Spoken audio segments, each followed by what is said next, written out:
You're thinking about joining the Air Force, but you don't know the difference between active duty, guard, and reserves. That's pretty common for most applicants joining the Air Force, so I've taken the time to gather 3 recruiters, one from active duty, one from guard, and one reserves. I also got a bonus recruiter from the active duty side. He's a line officer recruiter, and he recruits for people with 4-year degrees thinking about becoming an officer in the Air Force on the active duty side. I've broken these videos up into 4 different parts, and we're gonna start with the Air Force Reserve recruiter. We did all the interviews using a Zoom app. I still don't know how this guy managed to get better footage than me and better sound quality, but once you see his face, you'll probably understand why. Just like I said, I got a reserve recruiter that's gonna lace you guys up with all the information about what the reserves can offer. He's a good friend of mine, Javi. Javi, go ahead and introduce yourself to everybody and let them know who you are. What's going on, guys? So I'm Sergeant Javi Marroquin. I've been in the military for about a total of 7 years, a little over 7. 6 of those were actually active duty time. And then once I got over my active duty time, I transitioned over to the traditional reservist. And then after that, I decided to become the recruiter for the Air Force Reserve. Pretty much some of my military career. It's been a fun ride, and I'm enjoying every bit of it. Hey man, well, I appreciate you taking the time out, helping me with these questions. A lot of people want to know, what's the difference between reserve? What's the difference between guard and active? I'm just going to start out with, how are you guys' education benefits, and how would someone go about using those benefits? Yeah, so in the Air Force Reserve, our education benefits, we have something that's called tuition assistance and your Montgomery GI Bill. The tuition assistance, once you go through basic training and technical training, you'll come back. Once you finish your upgrade training, you can apply for tuition assistance. All that is you pick a school you want to go to, you submit your form, it's up to $4,500 a year. Submit your form, tuition assistance, your supervisor signs off on it, and the Air Force will pay for your college tuition. Okay, so I think one of the biggest questions is, does the reserve offer the same amount of tuition that the active duty does? Because the active duty offers $4,500 a year as well for tuition assistance. Are there any strings to that for the reserves, or is it you join the reserves, you come back from tech school, and you can start using the benefits just like the active duty? Just like active, as long as you're done with your upgrade training, you can go ahead and start using the benefits. Man, that's dope. My next question, how do you know where you're gonna be located as a reservist? So most likely you'll be at your hometown, whichever your nearest base. So here where I'm at, I'm in Dover. I work for Dover. Our next nearest base is Langley, which is in Virginia. We have Andrews, which is in Maryland. So depending on the jobs, we kind of focus on those 3, and we'll see which one you're willing to drive to for your UTA weekends. What if someone wanted to move all the way across country, like to maybe California, and they're in your area? Would they be able to do something like that? Work with a local recruiter? That's a great question, absolutely. So if you want to move over to California, we'll get in touch with that unit, make sure there's a spot for you. Once we can secure a spot for you, you just head on over there, and that's where you'll be located now. But they could start the process working with their local recruiter?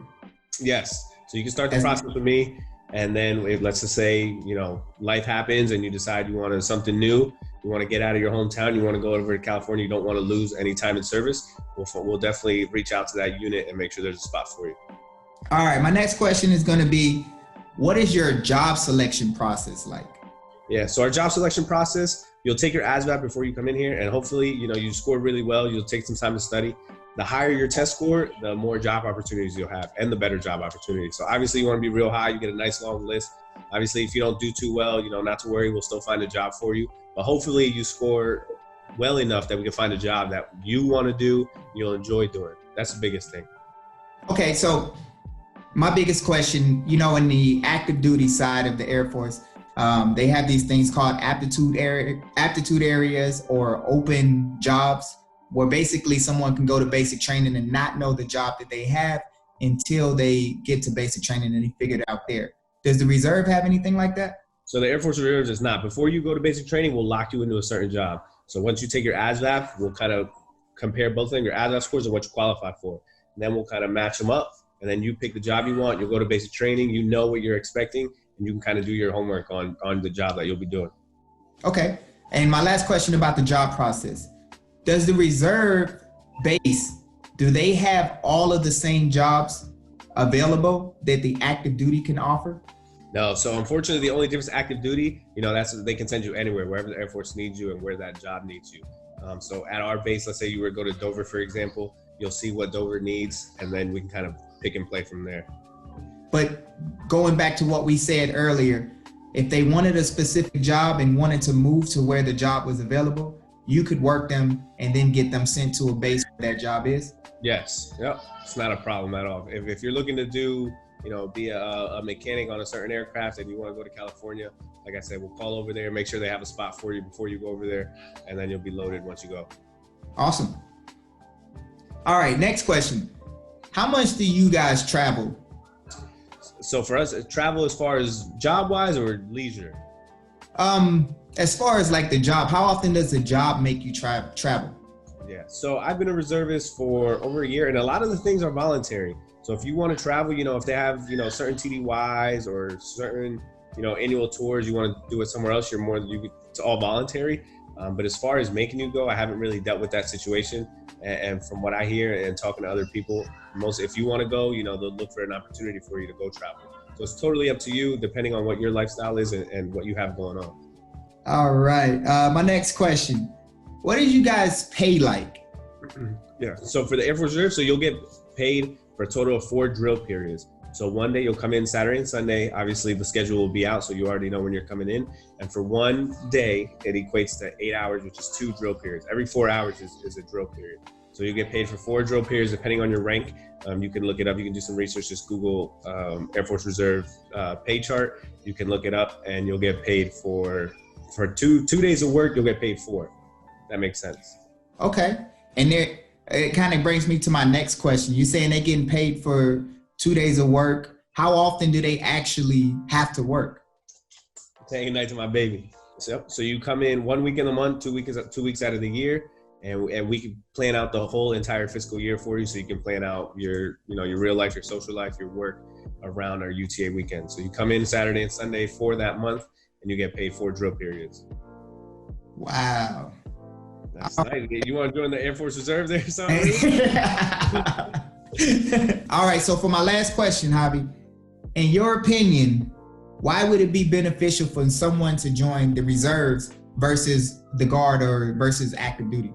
Yeah, so this is a great question. So in my situation, active duty, it was time. I didn't want to move because I established roots. My family was here. I had business opportunity here, so I didn't want to move.